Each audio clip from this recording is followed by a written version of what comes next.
Hi, I'm Wattman. I bring you simple daily energy saving tips. Today, a simple washing machine tip.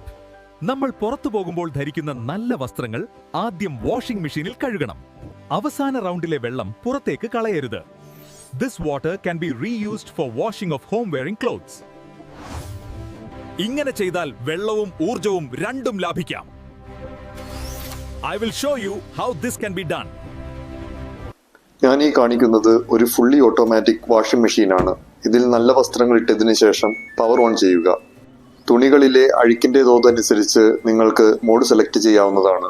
ഞാൻ usually select ചെയ്യുന്നത് soak plus normal മോഡാണ്. Mode select ചെയ്യുമ്പോൾ wash, rinse, spin എന്നീ 3 ഓപ്ഷനും enabled ആയിരിക്കും. അതിൽ നമുക്ക് വാഷും റിൻസും മാത്രം കീപ്പ് ചെയ്യാം. സ്പിൻ ഓപ്ഷൻ ഡിസേബിൾ ചെയ്യണം. യൂഷ്വലി 3 തവണ വെള്ളമെടുത്താണ് ഇത് കഴുകുന്നത്. സ്പിൻ ഓപ്ഷൻ ഡിസേബിൾ ചെയ്യുന്നത് വഴി അവസാന റൗണ്ടിലെ വെള്ളം പുറത്തേക്ക് കളയാതെ വാഷിംഗ് മെഷീനിൽ തന്നെ കീപ്പ് ചെയ്യുന്നു. ഈ നല്ല തുണികൾ വെള്ളത്തിൽ നിന്നെടുത്ത് പിഴിയാതെ നമുക്ക് ഉണങ്ങാൻ വിരിച്ചിടാം. അതുകൊണ്ട് മറ്റൊരു ഗുണം കൂടെ നമുക്കുണ്ട്.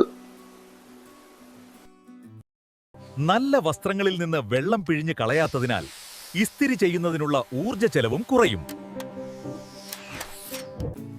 നല്ല വസ്ത്രങ്ങൾ വാഷ് ചെയ്ത ഈ വെള്ളം വീട്ടിലിടുന്ന വസ്ത്രങ്ങൾ വാഷ് ചെയ്യുന്നതിന്റെ ആദ്യ റൗണ്ടിന് വേണ്ടി ധാരാളം മതിയാകും.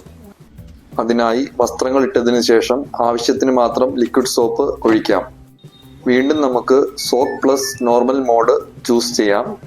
അതിനുശേഷം വാഷ്, റിൻസ്, സ്പിൻ എന്നീ 3 ഓപ്ഷനുകളും എനേബിൾഡ് ആണ് എന്ന് ഉറപ്പുവരുത്തണം. ആദ്യ റൗണ്ടുകളിൽ തുണികൾ അത്യാവശ്യം മുങ്ങിക്കിടക്കാൻ മാത്രമുള്ള വെള്ളത്തിന്റെ അളവ് ക്രമീകരിക്കുകയും പിന്നീടുള്ള അവസാനത്തെ റൗണ്ടിൽ മാത്രം വെള്ളം കൂട്ടിവെക്കുകയും ചെയ്യുന്നത് വൈദ്യുതിയും വെള്ളവും ലാഭിക്കാൻ സഹായിക്കും. ചെറിയൊരു മാറ്റം, വലിയൊരു ലാഭം. ഒരു എനർജി ടിപ്പ് പോലും മിസ് ചെയ്യാതിരിക്കാൻ ചാനൽ സബ്സ്ക്രൈബ് ചെയ്യൂ. എനർജി സ്മാർട്ടായി ജീവിക്കൂ.